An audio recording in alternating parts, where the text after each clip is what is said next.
Men, welcome to the most important podcast that you'll hear in a long time. It's the Men's Leadership Community Podcast, and it starts now.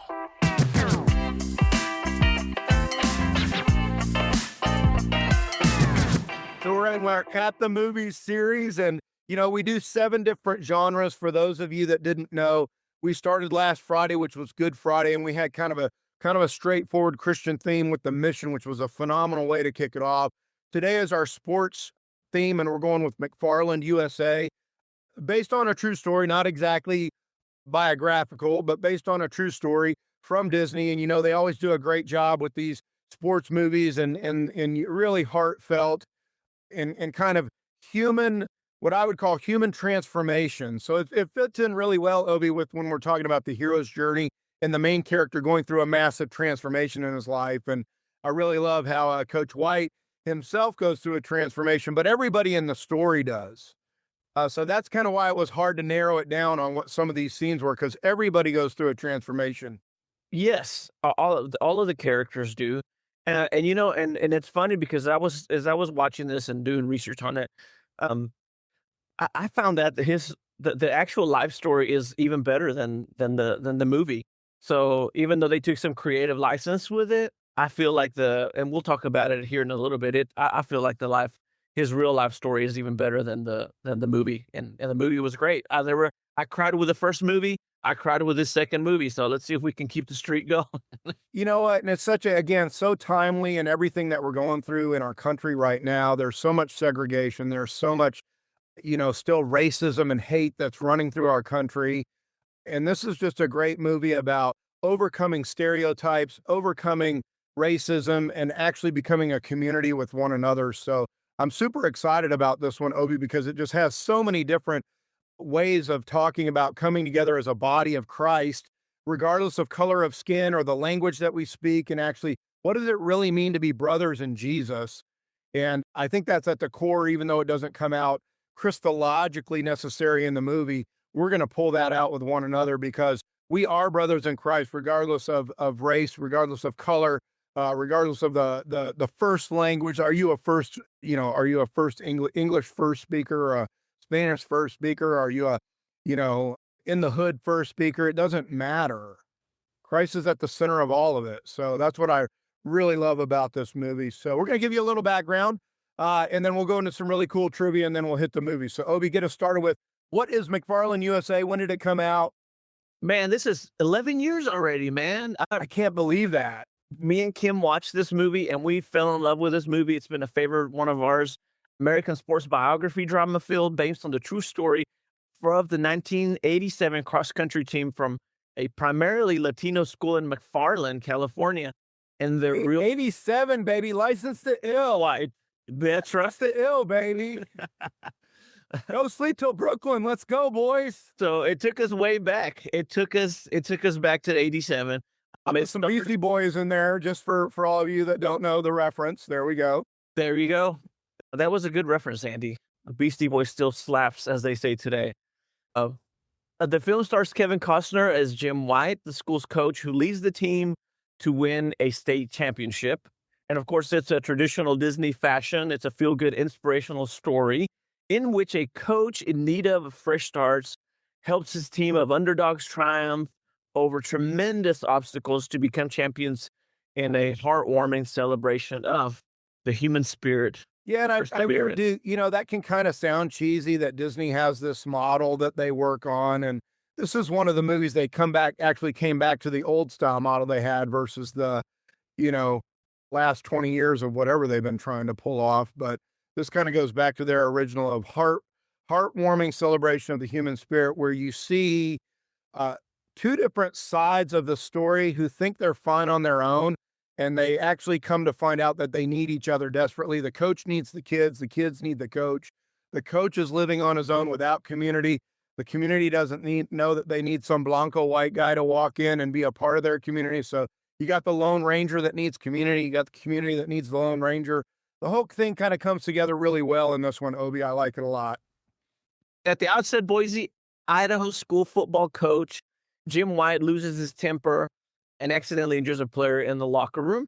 So as a result, he's fired and has to relocate his family to his new job at McFarland High School in McFarland, California, which is predominantly Latino. That's quite. So when we talk about the hero's journey, we talk about the hero traveling to an unknown world. You're talking about going from Boise, Idaho to McFarland, California.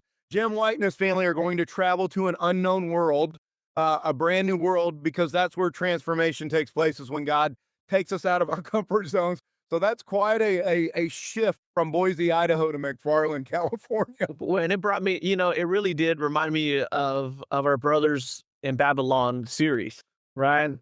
Where you're taken out of the familiarity of where you are and then taken into a strange new land. And so this is where the White family finds itself. Like bringing Gunner from North Carolina or Anthony from Florida all the way over to Texas, boys. That's right. So the White family, no pun intended, they have, trouble adjusting to the... Wait, read that one again with a little emphasis. Yes. The White family, no pun intended. The White family, they move into this Hispanic neighborhood. And of course, they lament being unable to afford to live in Bakersfield, a nice white area for the whites. So at this point, everyone has a lot to learn about each other. Which seems simple. Again, we talk about some simple statements on Friday mornings. And this is so true of every guy on the call right now, but everything that's going on in our own country and around the world. What if we pause for just a minute and recognize that everyone has a lot to learn about each other? Wouldn't that be nice if we were actually interested in learning about one another versus just trying to get my stuff done today? And could you please just stay out of the way? Yeah. Just to sit around. I think that's what's so important, gathering around the table and eating. That's why it's mentioned in the Bible about the feast, where we're going to celebrate. It's such a beautiful thing. You miss out. Listen to me, man. Well, Senora Diaz slaps Coach White across the head at dinner and says, "You got to learn how to eat dinner, sir." You learn so much, you're missing out so much if you're just trying to stick to your own kind of circle. You miss out on so much diversity that the Lord created. It's so beautiful. There's so much to learn about other cultures. And God might even, we'll get to that scene, but God might even give you time to eat 7 or 8 enchiladas if you'll just be patient. Amen. Everyone has a lot to learn about each other. But when Coach discovers the buried potential of the boys' exceptional running ability, these things change. There was this catalyst. He slowly turns them into championship runners and brings them closer than he ever could imagine, not just to each other. Right. And one of the things that you might miss is there's a lot that is on the surface of Coach White's transformation. But one of the things that you might miss is just the transformation where he actually goes from just seeing them as athletes to actually finally seeing them as human beings. Because that's the problem at the very beginning of the movie, where he injures the young, entitled white football player, who is a punk, by the way. I'm sorry. He's planning the party he's going to have at his parents' house because they're away for the weekend during the football game. But he sees those kids as athletes who are to perform for him as the coach. And one of the greatest transformations is he's dehumanized children to simply be athletes to perform for him. But through these young men, these runners from McFarland, California, he moves from seeing them as athletes that are gifted at running to actually becoming like his kids, like his children. He sees them as human beings that he loves. And there's a good contrast, right? Because he sees these kids as really an asset to do something. And the kids see themselves from McFarland as assets, really. Just as they see themselves as pickers. And the community knows in that too, from just seeing them as pickers, they begin to celebrate, what they're able to do as a team and how that draws the community into it, and that they might be able to achieve more than anybody ever thought. Love it. So beyond running. Yes. So beyond celebrating mere talent, the film leans into the power of family, commitment to each other, and enduring work ethics that transforms them into championships, having them achieve their own American dream. Their own American dream. That's good. Mm-hmm. So this was released in February 20th of 2015. It received positive reviews from critics. It grossed over $45.7 million against an estimated production budget of $17 million, making a moderate box office success. Yeah, somewhat successful financially. Yeah. February 20th, 2015, and earns $11 million in its opening weekend, finishing fourth at the box office. It was nominated at the 2015 Teen Choice Awards in the category Choice Movie Drama, Image Awards, NAACP 2016 Outstanding Writing and Motion Picture Theatrical, Imagine Foundation 2015 winner Best Supporting Actor, feature film Carlos Pratt, Imagine Foundation 2015 winner Best Picture, Heartland Film 2015 winner, the Truly Moving Picture Award, Nikki Cairo, the director. Yeah, So won quite a few awards. yeah, Kind of not the normal ones, not the Academy Award ones, but it won a couple of pretty important ones. So we got some really neat trivia. We'll jump into that. we did. The movie does take some creative license. In the movie, the film shows Coach White being forced to relocate to McFarland after he's fired from a football coaching job. In reality, Jim White had not been fired from numerous prior teaching jobs before starting at McFarland. In fact, the White family moved to McFarland in 1964, 16 years before White started the cross-country team. Story, they were actually embedded in the community for quite a long time. They were. The film shows White's wife and children is depressed by having to move to McFarland.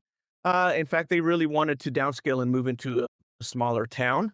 From 1980 to 2003, Jim White's teams won 9 state championships in Divisions 3 and 4, as well as numerous lesser titles. And that is the real life Thomas Velez right there holding the state title up from 1911. That's great, right? 1980 to 2003, Jim White's teams won.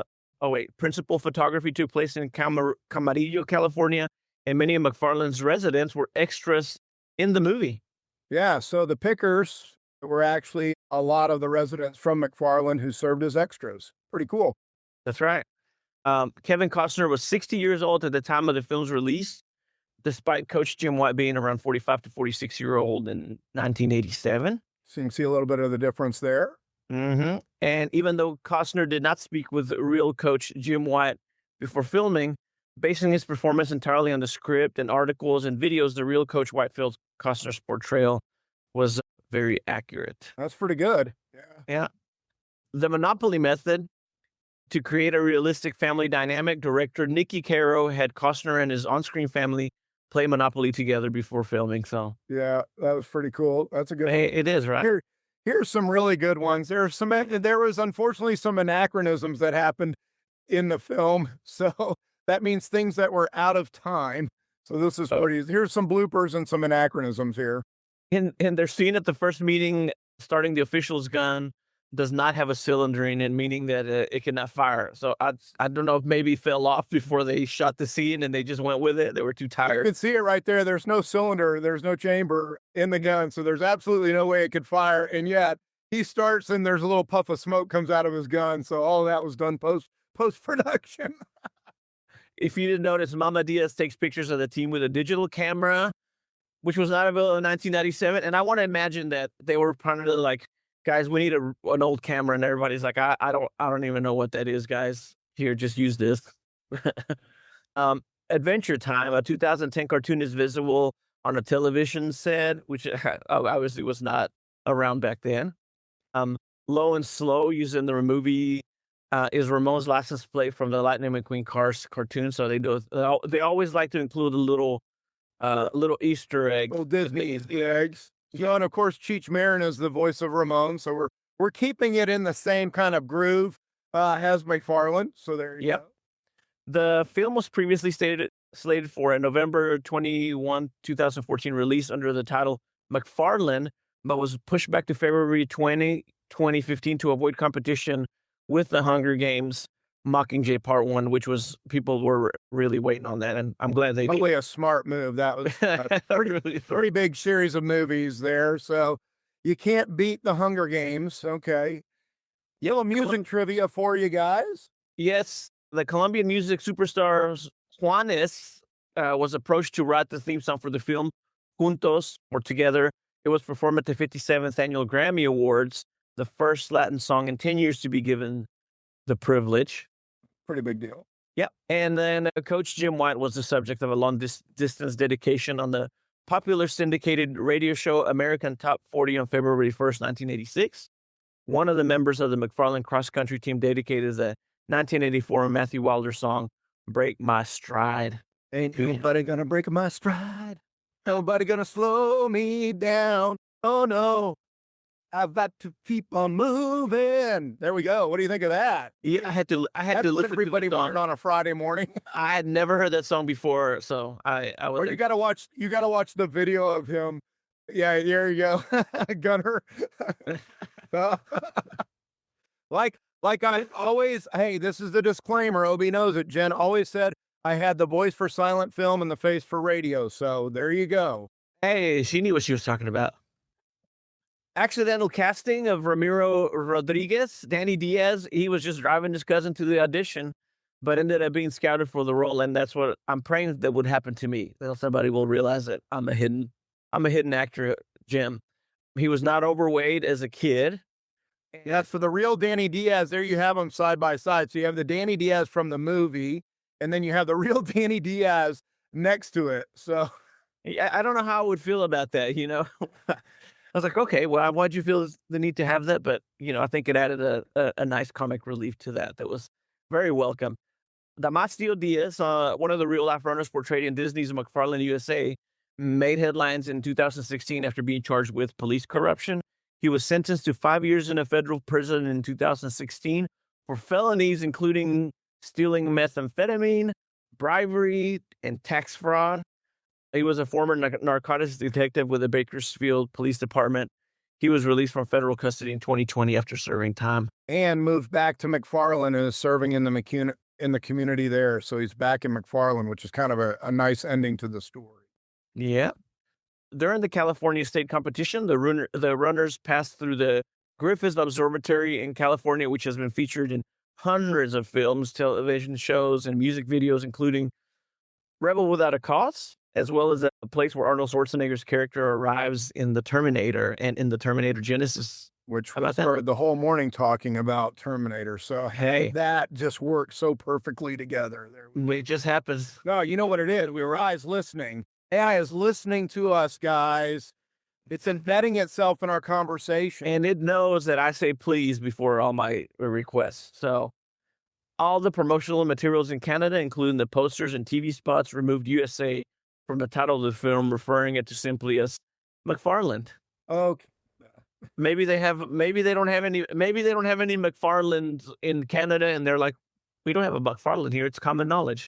There's still no love lost between the U.S. and Canada right now. So there you go. There we go. Yeah. There are two other towns named McFarland in the United States. One is in southern Wisconsin, and another one is in northeastern Kansas.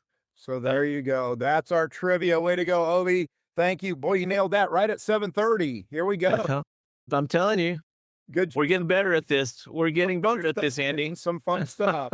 So just remember, guys, in all of this series, the At the Movie series, we base everything on Philippians 2:5-11, which is the original hero's journey, the mission of Jesus Christ, coming from heaven to earth, being born as a baby, growing as a man, teaching as a rabbi, dying on the cross, rising from the dead, and ascending back to the Father to reign and rule over all things. So if you take a look at Philippians 2:5-11, you get a beautiful biblical outline of the hero's journey from the Apostle Paul based on Jesus Christ. And we are talking about being drawn up into that mission and into that hero's journey, Obi, through each of these movies as we take a look at them. So we'll jump right in. Like I said, we got a lot going on in this one, a lot of scenes just for you guys to look at. We're trying to give you much more visuals as we go through this, each week and give you more of the scenes to look at.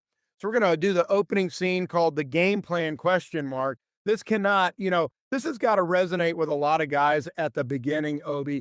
Every one of us as men just have a game plan. We have a game plan. We have a game plan every day.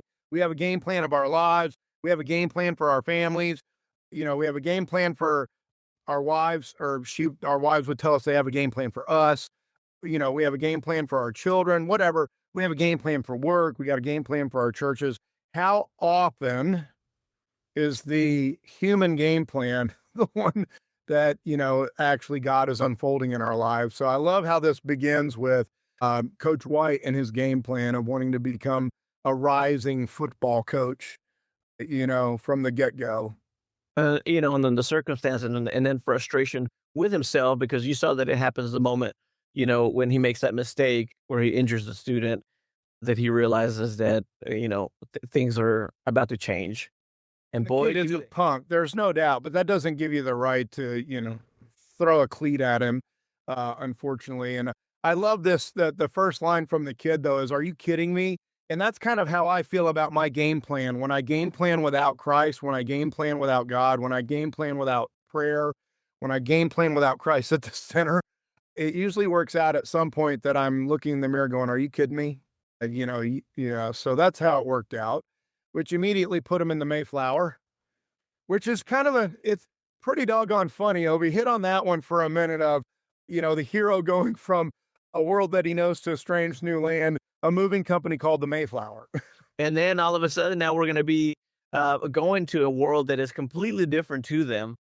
And I love the daughter that says, "Please tell me you took the wrong exit.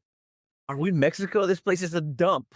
And again, they're seeing it from a different perspective, right? They still have they're basing everything just on how things seem visually. Yeah. And if you didn't know, so that in the middle on the right, who is she? The painting that's in their house, right? Of the lady that's watching over the fruit bowl of California. She's obviously some kind of señorita or saint over the pickers. You have his daughter asking, "Who is she?" That painting plays a main role in the movie.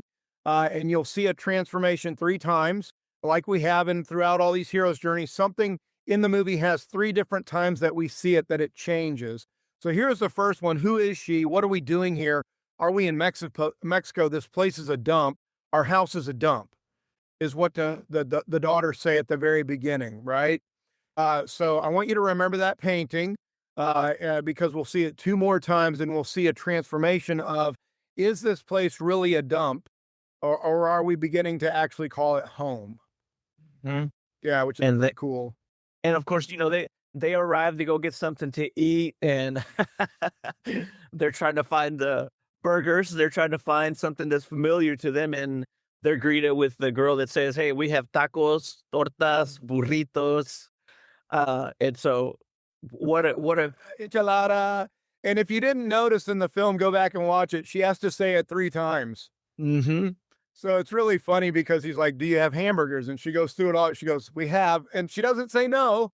She just goes back through the list again. And then they show the list up on the board. So it's pretty funny, like how many times it takes us to get something, which is kind of a little foreshadowing for how many times it's going to take Coach White to actually get it, and what his true meaning and purpose in life is. And what does that mean for us as men? How many times did it take us to get it, Obi, of our true meaning and purpose in life with Christ at the center, as husbands, as fathers, as brothers in Christ, coworkers, employers, employees, whatever it may be? It takes us a while. Our lifelong lessons come back to us over and over again, and we'll see that throughout the movie. Yeah. Mm-hmm. Oh, I love the part where he gets a peace offering. He gets the chicken. From the neighbor. Yeah. Here's your chicken. Welcome to McFarland. Here's your chicken. That you're gonna start off hating, but you'll learn to love. So the chicken throughout the movie is another one. Hate it. They want to wring its neck in the beginning, but by the end, it's a beloved member of the family. So I love how many times though? How many times, oh Lord? It says in the Psalms, will it take us to learn these things? So Psalm 127, Obi, is a lifelong lesson that I think men are constantly learning about the game plan that we think we might have, but really the true game plan that God has for us with Christ at the center, especially when it comes to our families. Unless the Lord builds the house, the builders labor in vain. Unless the Lord watches over the city, the guards stand watch in vain. In vain you rise early and stay up late, toiling for food to eat. For he I love that though. In vain you rise early and stay up late, toiling for food, which is just so connected to the pickers, the young men and their families in the movie. They rise early and they stay up late and they're toiling for food. And we will see though that they actually do have a very deep faith. Yeah. For he grants sleep to those he loves. Children are a heritage from the Lord, offspring a reward from him. Like arrows in the hands of a warrior are children born in one's youth. Blessed is the man whose quiver is full of them. They will not be put to shame when they're content with their opponents in court. Yeah, and this will be really important for Coach White to learn that these young men, he loves his daughters, although he has to grow in his love for his daughters, right? We'll get to the scene about the quinceañera and forgetting the cake and all that. But he also is going to learn how to love these young men and actually come to a place in his life where he is blessed by all these children that he has around him as a gift from God and a heritage. So pretty cool stuff. All right. Well, like all men, every now and then we need a reality check, and boy, Coach White needs them throughout the movie, but he gets it right away with his new role in McFarland. I love this in a couple of different ways. He gets a reality check, and he can begin to see his transformation of no longer seeing these athletes as just to be performing for him, but you actually begin to see a little transformation of care for him, especially, with Johnny, where he won't let him back on the field. Yeah. He's starting to realize maybe that, he's looked at things the wrong way. And then, and it's funny because the person that should have been on his side actually ends up becoming an adversary right away. Yeah, you see in Coach Jenks, what I love about that top scene on the left is you see a guy that doesn't transform throughout the movie, paralleled up against Coach White, who does transform. And Coach Jenks never gets there. He's still got the racial barrier. He still thinks of the entire community as less because they're Latino and he's white. And you can see that right off the bat with his sarcastic racist statement about Coach White's name. Oh, wow.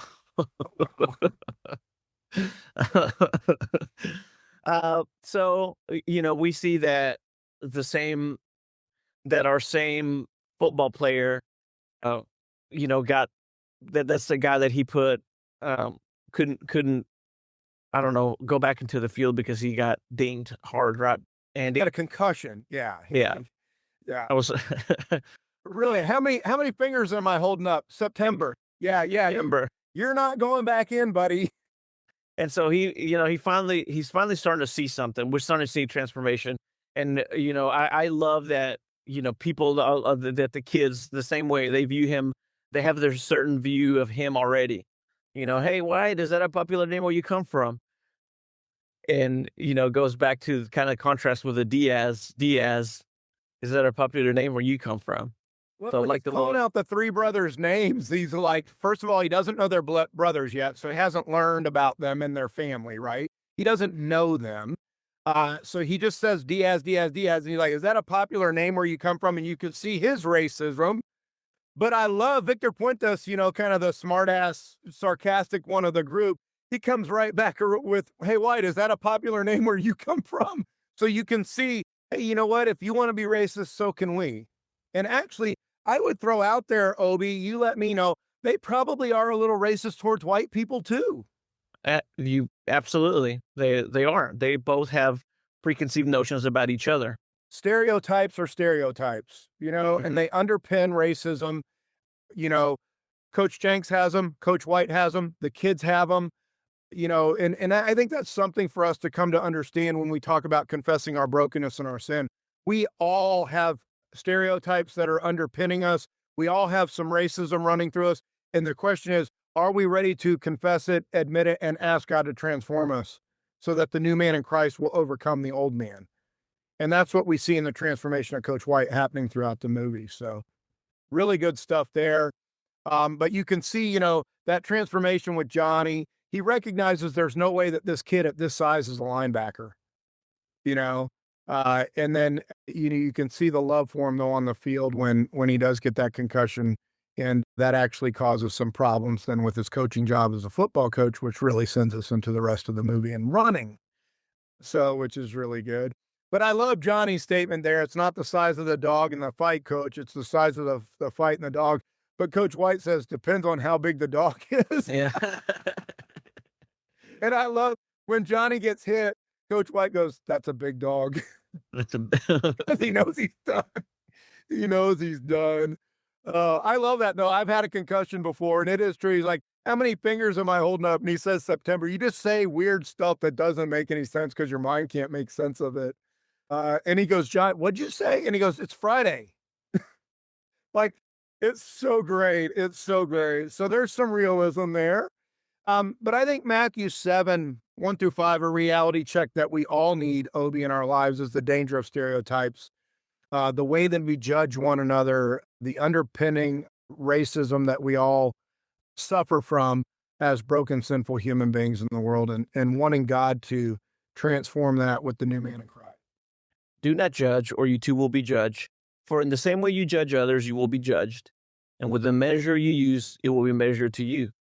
Why do you look at Is that a popular name where you come from? Right? With the measure you use, it'll be judged against you. I love that. Why do you look at the speck of sawdust in your brother's eye and pay no attention to the plank in your own eye? How can you say to your brother, let me take the speck out of your eye, when all the time there's a plank in your own eye? You hypocrite. First, take the plank out of your own eye, and then you will see clearly to remove the speck from your brother's eye. And that's what's happening. We're going to get some clearer vision, and we're going to get some people that actually begin to see one another, see each other for who they are as God's children and human beings, and what it means to get to know one another. So some new prospects, obviously, at the very beginning. After the football game, he loses his coaching job right away. You know, it really angered me that he went and snitched the way he did instead of talking to him. I don't know why that really. Well, it tells you once again the character of Coach Jenks, and it never changes. Not only is he racist, but he's just kind of a jerk in general. And he doesn't even have the guts to address Coach White face to face. He goes through the principal, which the principal recognizes Right away. Just shut up. So, you know, here he is. He's thinking he's going to get fired again. And he's like, what? No, I'm not firing you. I need a PE coach and a life science teacher, you know? And then you see, it gives you kind of like a view into his mindset, right? Because, you know, here he is approached by one of his peers asking about, you know, involvement. And he says, yeah, not really my sort of thing. Yeah. Yeah. You know, if you go down on the left, you see real quick, Obi, am I getting fired? No, I need you. So he gets to keep his job. But then while he's doing PE, his daughter's watching him run, and she said, wow, they're fast. But again, what I want to point out is he sees them as athletes, right? He still doesn't see them for who they are. So the speck is still being removed. He sees them as athletes. He goes, yeah, they're fast. And then I love Johnny on the right and the bottom left there. He's like, oh, you got fired in your first week? They're treating you like a picker. I love it. Congratulations, White. They're treating you like a picker. So you got fired right away. But then it's the young lady on the top right is the teacher that comes in and says this amazing phrase to him, these words that we have on the left there, Obi. You live in McFarland, right?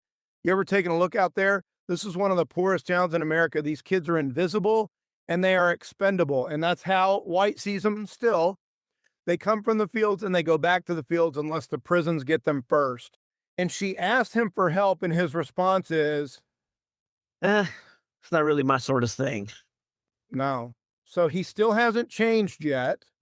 He's still out for himself. He wants a better coaching position, a better place to live for his family, all that stuff. He wants to get out of McFarland, and that's not really his thing. So you're going to see the transition coming then.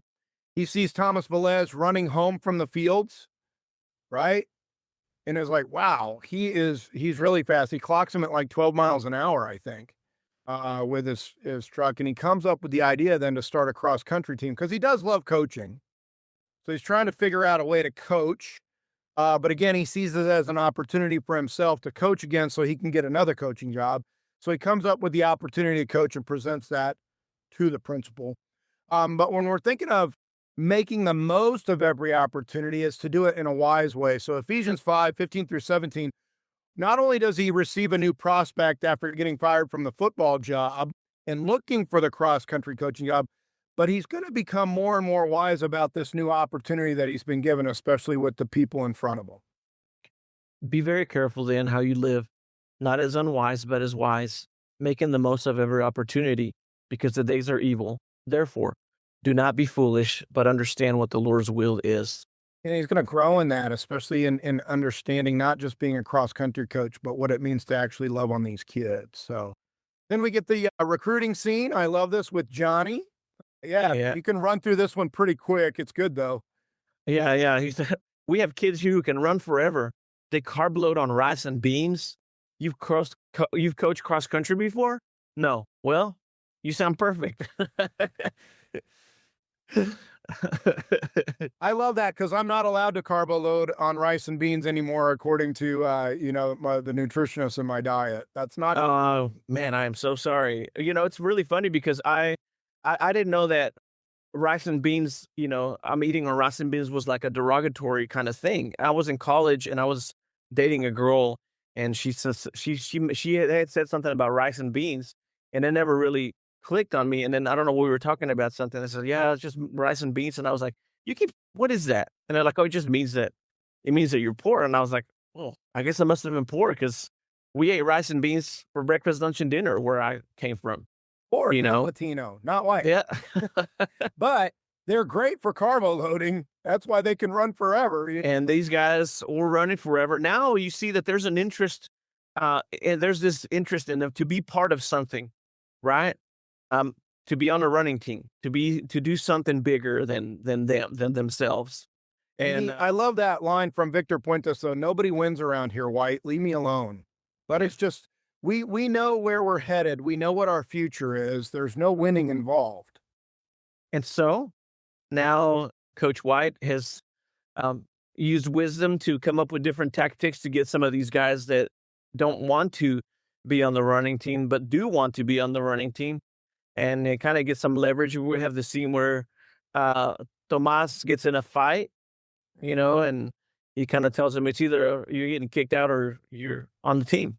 And so, the Coke machine, you see the scene where the Coke machine, or he was trying to get beat a Coke out of the Coke machine and the change. And, you see the Coach Jack, was it the Coach Jack, rather? Jenks, they're telling him, you're not doing him any favors. He tells him that, but he knows what he's doing, right? He's helping to get a team together. That's what we're going to do. Old Danny's the only one that wants to join Johnny on the running team from the beginning. And Johnny's like, I'll be on the running team. Anybody else want to be on the running team? Yeah. It reminds us a lot of the Samuel. It's starting to overcome how we look at the cover of the book and actually get inside. And 1 Samuel 16:7 talks about the way the Lord looks at us and how we ought to start looking at one another. But the Lord does not look at the things people look at. People look at the outward appearance, but the Lord looks at the heart. Yeah, and we're starting to see that transformation in Coach White of going beyond the exterior. So we get to their first meet. I love this. The kids say, "Where the hell is McFarland?" I hear they can't run without a cop behind them or a Taco Bell in front of them. So you can again see the segregation, the racism from the white schools versus McFarland, a Latino school. And as you go down the left side and then the right side, you can just see what he begins to recognize. Again, it begins with them as athletes. He recognizes, that they have awful shoes. He's like, "Is that the best running shoes that you have?" And he still doesn't understand who they are, Obi, because Damasio has to say, "Best running shoes, school shoes, church shoes. These are our shoes. Yeah, These are our shoes. We use them for everything." And "Are these the best running shoes you have?" Damasio's like, "These are our shoes. These are the ones we have." So you can see that growing and the excitement, that the boys have of receiving the new shoes, although they were cheap sale shoes that he bought them, which Senorita Diaz is going to point out at dinner. "You buy my kids cheap shoes? Are you not proud of them? Buy them good shoes." Yeah, and then that first interaction that you get with Coach Jameson, who's going to be 3 times he'll have interactions with him throughout the movie. The first one is, "I didn't know McFarland had a team," and we're going to see that grow into Coach Jameson trying to recruit him away. So to him trying to explain how the scoring works, I thought that was pretty funny. He tries to compare it to how it's the lowest score wins, like golf, and they're like, "You think we play golf?" Know what golf is? I related a lot to that question, to that scene right there. You think we play golf? And then a big transitional scene is after they lose because of the hill, and he didn't know the hill was there as a coach. He didn't prepare them for the hill. In the very first scene that he has with that entitled young football player in Boise, Idaho, he's blaming the losing on the team that they're laying down. But this is the first scene where you get him with the boys after they lose. He says, "What happened out there is on me, understood? This is not on you, it's on me. I didn't prepare you well. I didn't prepare you for that hill." And you begin to see him taking some ownership. Yeah. What I love, Obi, about this. So he's growing and taking ownership, not only as a coach, but for their emotional state as human beings and as young men. Yeah, that's so important. Carry each other's burdens, and in this way you will fulfill the law of Christ. If anyone thinks they're something when they are not, they deceive themselves. Each one should test their own actions.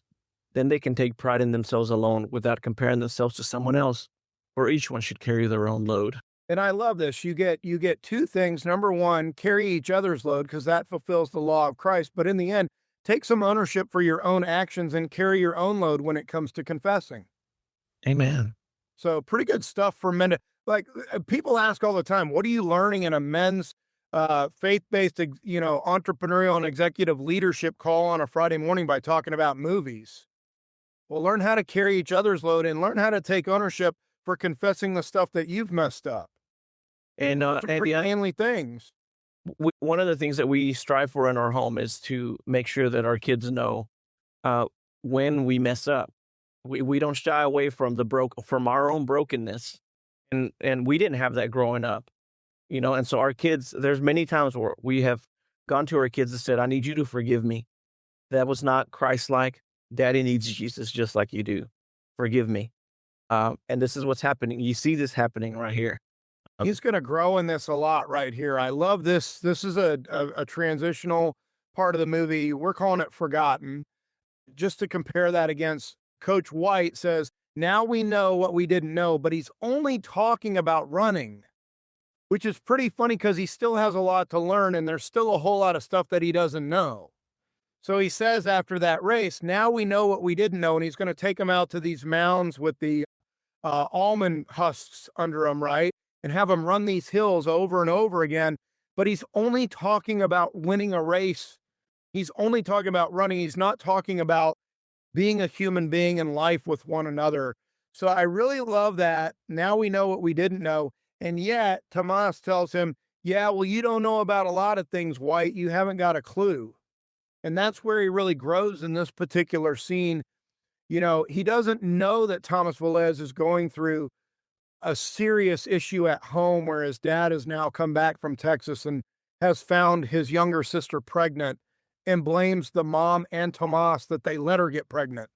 Oh man, that part was very... What a heavy burden for a young man. Like the dad's mad that the young boy let the girl get pregnant. Because he wasn't... Yeah. Me. And that's what Tomas is feeling when he's running those mounds. He's like, we could do this 1,000 times and it's never going to change. Nothing's going to change. So he still doesn't know what's going on at home with Tomas. Then, because he's only focused on now we know what we didn't know about running, he forgets his daughter's birthday and her birthday cake. He's late for dinner.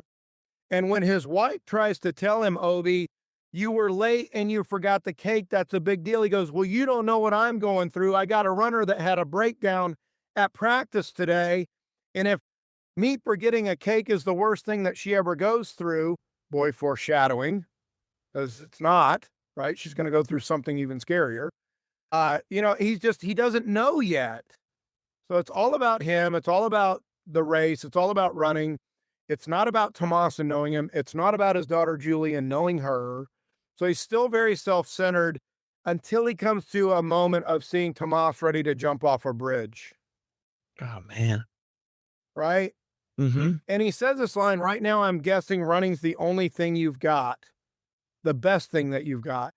And he begins to understand that running is important because there's so much else going on in Tomas's life and in his own life. Yeah, I think this is where the mirror. Go ahead. Yeah, where he saves him, he pulls him off that ledge.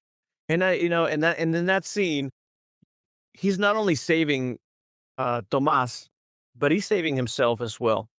There's something happens right there in that moment where he sees him as more than an asset. he sees him as an actual human being, which I don't think he'd ever seen his students.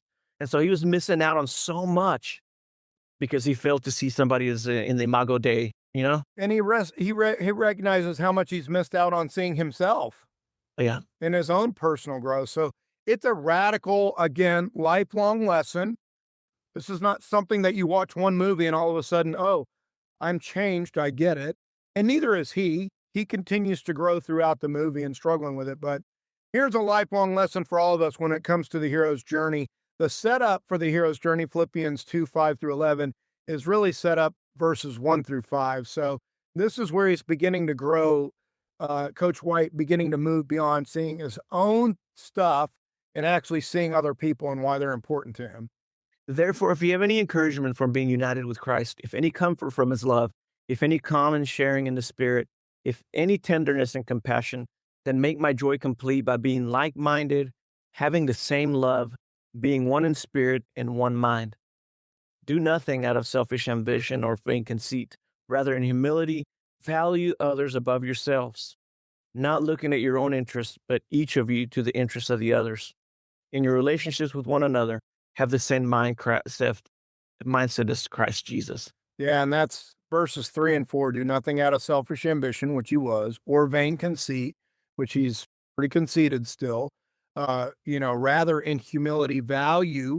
What does it mean to value somebody, right? Value others above yourself, right? Not looking to your own interests, but each of you to the interests of others. And he's going to grow in looking to the interests of his family and the interest of these boys and their families. So, really good. Then we get to their first big win. And here in the top left scene, you see the first transition or transformation of how they're seeing the painting on the wall. I love this. He's coming in to paint over it, and his daughter's got her Barbies all lined up next to her and says, "Don't even think about it, Dad." I love it. So it's becoming home for his children, but not yet for him. He's still willing to paint over it. But his daughter, "Don't even think about it, dude." She protects the wall with her Barbies. I love it. So it's becoming her home. Yeah. And we have the first, which leads us to the first, big win that they have. Now they've been practicing. He's been working with them. And then I just love the scene where the other coach is so overconfident and looks down on them just because they're different. He tells them, "Can I even understand you?" Yeah. And of course they point and say, "That way, amigo." And so here it is. I love this scene where he gathers them together. The kids are waiting in anticipation, and he tells them, "Well, it was close, boys. They're good, but you're better." And I just love that because he knew beyond the shadow of a doubt what they were capable of. Yeah. Really good stuff. I love where they're tallying up the score, and he tells that other coach, he goes, "Good race, amigo." Like, he gives it back to him a little bit, which, that's okay. We could do that. But there's a key thing in there throughout the movie also, transition in the boys. So we're talking a lot about Coach White's transformation in the way he sees the boys. Well, there's a transformation throughout the movie about the way the boys see Coach White. Throughout all of the movie, they call him either White or Blanco or Holmes. Right? So here it is. Thomas says, "Let's do it, Blanco." And you're going to see there comes a scene where they finally start calling him coach in just a minute. But up until that scene, they call him White, Blanco, or Holmes. And they're still not there yet. So they're still not trusting him, but they're getting there. They're beginning to see that maybe he could lead them into winning. Maybe he could lead them into thinking about themselves as more than anybody else has ever taught them how to think of themselves before. Hey, I love this one. Proverbs 16:18-19. Here's that coach from Clovis. Pride goes before destruction, a haughty spirit before a fall. Better be lowly in spirit along with the oppressed than to share plunder with the proud. Yeah. So, pretty straightforward between the Clovis coach and Coach White. So here's another big scene where Coach White begins to be transformed, walk a mile in another man's shoes. He doesn't fully understand, which I love that. The Diaz's fathers actually just flat out tells him, "I don't expect a man like you to understand what's going on." So he actually gets up at 4:30 in the morning and goes out and picks with them for one day, by the way. One day is all it took. You guys do this all day? The realization, right, that they're not getting paid by the hour, but by the field. And as he's toiling in that field and he looks over and he is way behind everybody else, and his body is telling him, you can't do this. And he lays down and they're like, you want to quit, Blanco? And of course, And when they see him out there doing it, that's where it changes in the bottom right scene, right? So they see him, they know he can't do it, but they saw him out there for the day with him making the effort. And that's where it moves from Blanco, White, or Holmes to Coach. So you see the transition and how they think about him. well, this is what I love the scene where he's watching the meet and he's like, what do you got there? What there's not a hesitation anymore about the kind of food or anything like that, and I mean, he was two, not one to give me two. He's actually now got a hunger in him. So what a great scene of a transition and what it means to walk a mile in somebody else's shoes, to come to understanding. And really, that's what Jesus is talking about in Matthew 7:12, the golden rule, we call it. But it means really to learn to understand each other's life so that you treat each other with similar respect and love. So in everything do to others what you would have them do to you. Well, this sums up the law and the prophets. Yeah. So really great transition there, and them learning not only to love one another, but trust one another. And that's where then we see the scene of the community actually coming together. You see the tamale sale fundraiser, the community car wash. I love that. Yeah. Where they show up with all their cars and, and that's where he comes to Javi and he says, I owe you an apology. The first night I saw you, I thought you were a gangbanger. And Javi's like, no, we're just a car club, man, but we can understand why, a white guy like you would misunderstand it. So You start seeing the community being transformed as well, right? And I really love the part where they come in the kitchen and the whole family's there cooking together, all the ladies. It captured really where really that's how our culture is. It really does happen. Automatically, all the scenes so far have been him going to them, and now you see them in his house, which is really, really beautiful. So you see the community now in his home, which means not only has the community accepted him, but their home is now accepting the community. So see, it's becoming a home. And the part where she comes and his teacher friend comes and tells him, listen, I want to read something to you. And she reads him this poem that one of her students, one of his runners, wrote about, that you can see that the impact he is having in their life, in changing them, the way they view themselves. And Right. remember when he says, no, that's not my thing. What he has instilled in them, and what this young man, it's Jose writes, right? She now sees he's actually done what she asked him to do, but in his own way and with his own gift set, his own. Oh, and then, it's a quote from the poem where it says, this is one of the students now saying, we fly like blackbirds through the orange groves, floating on a warm wind. When we run, we own the earth. The land is ours. We speak the birds' language, not immigrants no more, not stupid Mexicans. When we run, our spirits fly. Yeah, and that's real transformation in the boys now that he's brought about in their lives, because they never thought that they were anything, right? Mm-hmm. And now he's brought about in them the ability to see not only themselves but their entire community as more. And just how do you skip Isaiah 40 when he's talking about we fly on on birds' wings? Do you not know? Have you not heard? The Lord is the everlasting God, the creator of the ends of the earth. He will not grow tired or weary, and his understanding no one can fathom. He gives strength to the weary and increases the power of the weak. Even youths grow tired and weary, and young men stumble and fall.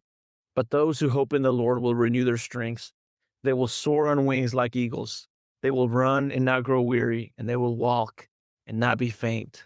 How beautiful is that to go with this particular movie? But I want to share with each and every one of you, we all have the opportunity, just like Coach White, to impact other people's lives the same way that he did, because you have Christ in you at the center of you, right? So that strength that we've been given by God is flowing through us to be able to impact the lives of others and have others see themselves as soaring on wings like eagles, to run and not grow weary, to walk and not be faint. So really impactful for us also as men on what our purpose and uh, you know uh, meaning in life is with our spouses, our children, our communities. So this is a great scene where we get Juntos, that great song, Together. Yeah, together. We got coached. You have a scene of him looking at the garage, out the garage, because if you don't remember back in he tried running with the students, and his body could no longer catch those checks. So he's riding his daughter's bike. So he's riding his daughter's bike right alongside of them, and you can start seeing them become one unit, become one team, a team. And so with that, he starts talking to them. Hey, listen, you guys have potential. You guys are going to do something. And he tells them, you're going to have to start thinking about what colleges are going to apply, because he's already seeing way past just what this is about. He's seeing the long-term change that's going to, the transformation in their lives. Which again, then you have Tomas's dad that tells him to take, he tells him, hey, take the face out of those books. They're going to ruin your eyes, because he's basing that on his own story, on his own experiences. Yeah. And I love the scene at the orange grove when they're sitting there, eating together, and now, man, you see that I got a real kind of Last Supper kind of vibe from the scene where they're sitting together, eating together, and notice how the coach is now no longer hovering over them, looking down on them, but he is laying down, eating with them. Yes. And it's such a great scene, because they tell him, hey, dude, we don't eat the food that we pick, and right away he starts spitting it out. And then now all of a sudden, they start laughing at him, and he starts throwing oranges at him. And the dynamics have changed in their relationship. There's definitely been a change. Yeah, we don't practice a lose, Holmes. I mean, coach. So they're catching themselves now on the respect that they're showing Coach White. Because they're now beginning to understand, now that they're beginning to understand that this guy really does care about us, and he sees something in us that we have not seen in ourselves. Yeah. And you can see the community changing too. So not only has Coach White made an impact on the kids, but the boys on the cross country team have now made an impact on their community, where you can see the younger ones, the younger children now are coming out to follow the bus and chase the bus.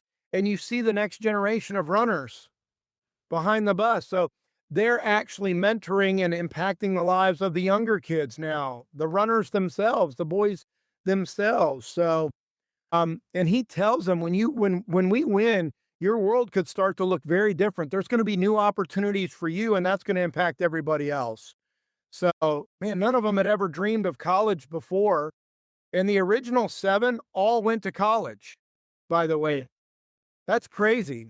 Yeah, he actually Nobody in their family had ever, nobody in all 7 of those runners' families had ever made it past 9th grade. And, when he retired, 6 of the staff members that worked in that school were his runners.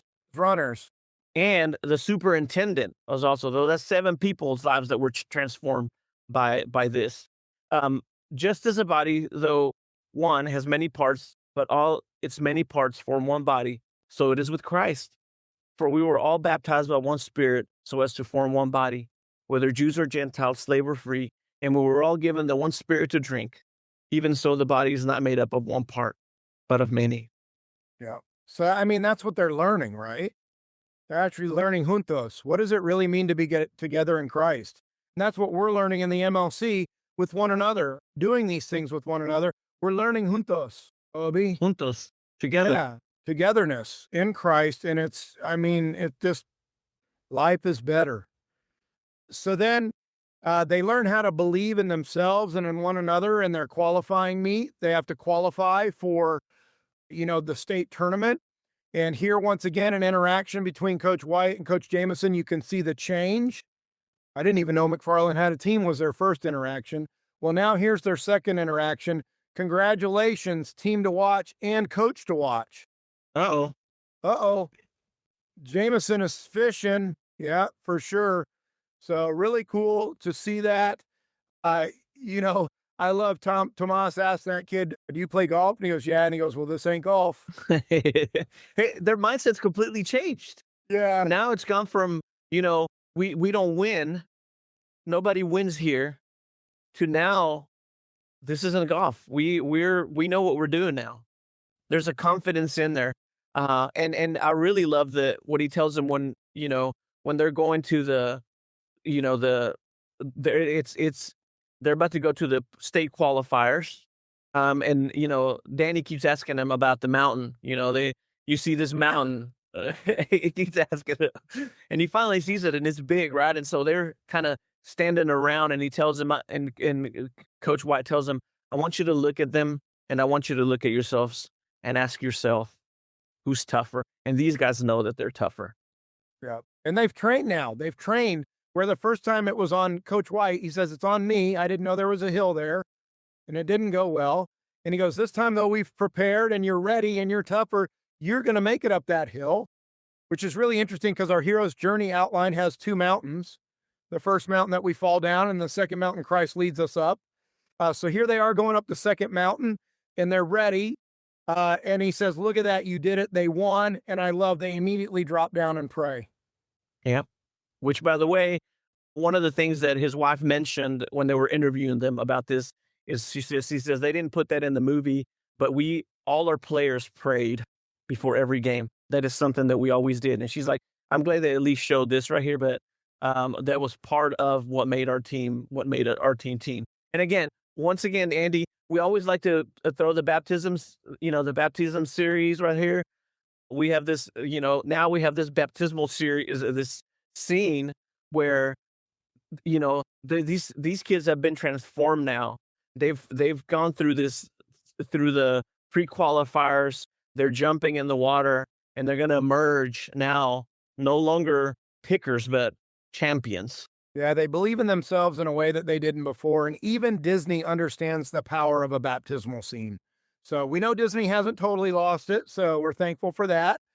But even Disney understands the power of it, how transformational our baptism is. You were buried, with Christ in your baptism, and you were raised up out of the water to new life with Christ in your baptism.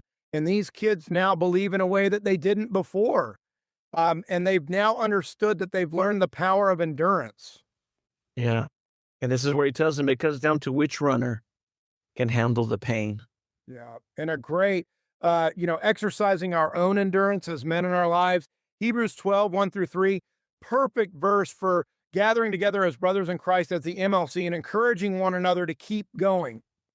Therefore, since we are surrounded by such great cloud of witnesses, let us throw off everything that hinders and the sin that so easily entangles, and let us run with perseverance the race marked out for us, fixing our eyes on Jesus, the pioneer and perfecter of our faith.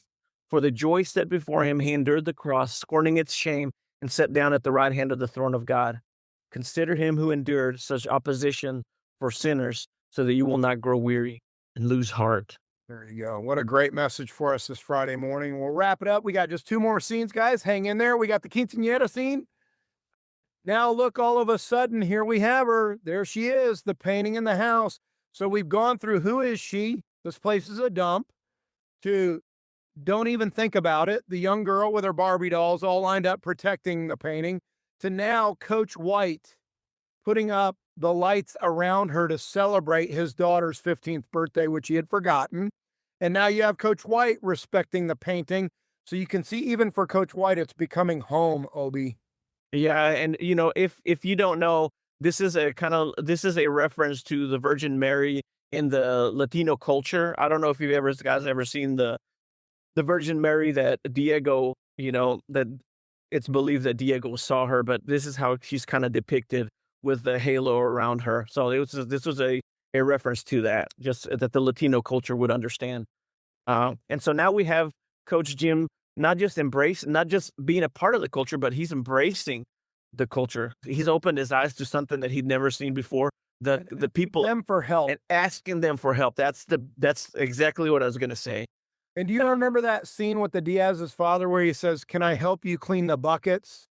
Mhm. And the dad says, "We don't ask for help around here because I know what you're after. You're after my boys running." But now Coach White is now he asked the community to come help him put on this quinceañera because it's not about running, but it's about his love for his family and his daughter. And All come out and help. He could have never pulled this off without them. no, and not only that, they love it. Um, and even in this scene, it takes a kind of like a dark turn because they drive away with the quinceañera. She drives with the lowriders, and they're confronted by somebody else, some other thugs, and then he gets that phone call that every parent dreads, and you see them running to the scene, and they see that her knees bleeding, and a stabbing has happened, which made them, which makes him kind of revert back to his, oh, see that they were, I knew they were like this all along. He has that moment where he goes back one more time and forgets everything that he's learned. And he thinks that the other gang has thrown his daughter down on the ground while stabbing Javi. And what he learns from Javi is actually Tomas and the other boys threw her down behind them, and they went and got in front of the other gang, and Javi's the one that takes the knife, which is in the right side, kind of like the spear of Christ, right? From the Roman soldier, you get kind of again a Christological scene of laying down his life for Coach White's daughter. But her knees weren't carved up because the other gang threw her down. They were carved up because the other boys, Tomas and the other boys, ran in front of her and pushed her out of the way, and she fell down, Yeah, protecting her. and it was a Christological kind of scene because you saw that his side was pierced. So again, this is just a reference that the Latino Catholic culture would have definitely understood. And that's why you get this, help. Thank you for helping me understand why a quinceañera means and why this night is so important, because he now finally has learned that the community is protective of them. Yeah. So they really are a part of the community now. So I love this from Luke 11 through 13. Always a good reminder for dads. Even if you're not a dad, it's a good reminder for what it means to look out for and care for others, and that God, our Father in heaven, is always watching over us. Which of your fathers, if your child asks for a fish, will give them a snake instead? Or if he asks for an egg, will give him a scorpion?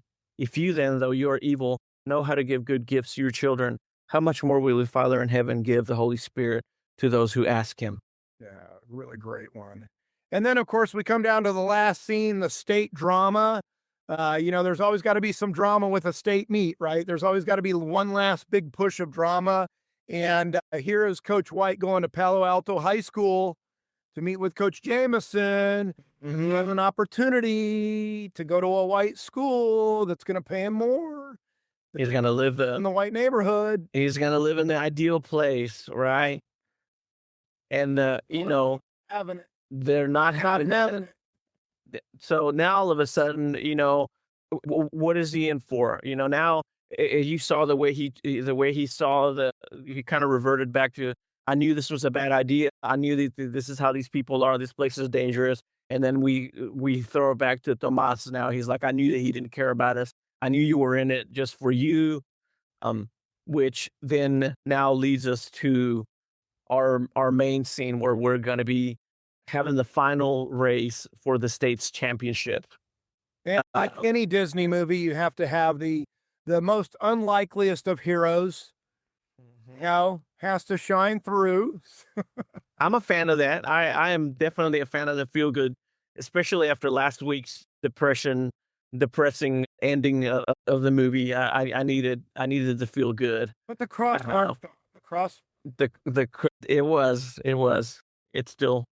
it still stuns. Is that Danny Diaz?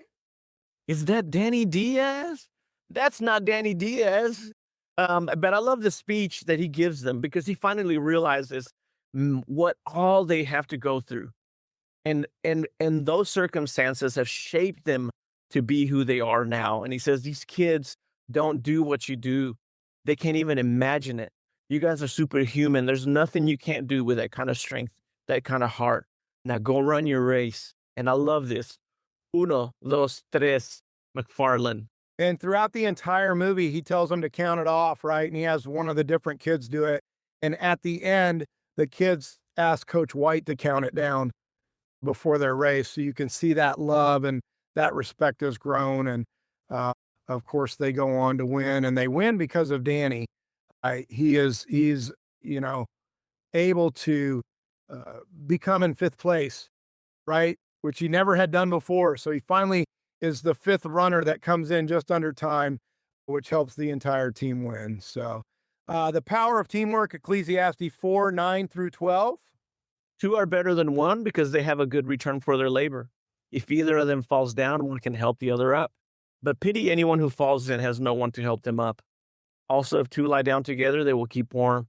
But how can one keep warm alone? The one may be overpowered, 2 can defend themselves.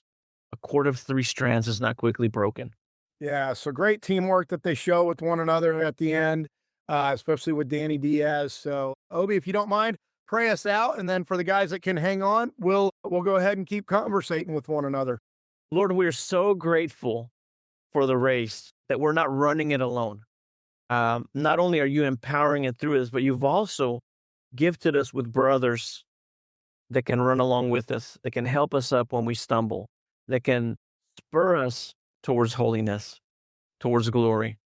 I pray that your word, as always, continues to transform us from the inside out, that you allow us to not just be passive in our strive towards, in our race towards glory, but active, that you allow us to not just survive, but to thrive in the world where we are. It is through the power of Jesus Christ that I pray this for all of my brothers. In your name we pray. Amen. Thanks for joining and listening. We hope that you were truly blessed. Now, you can join the live call every Friday morning at 7 a.m. Central Standard Time, and please bring a friend. And to learn more about the MLC, visit our website at themlc.life. That's themlc.life. Have a great day.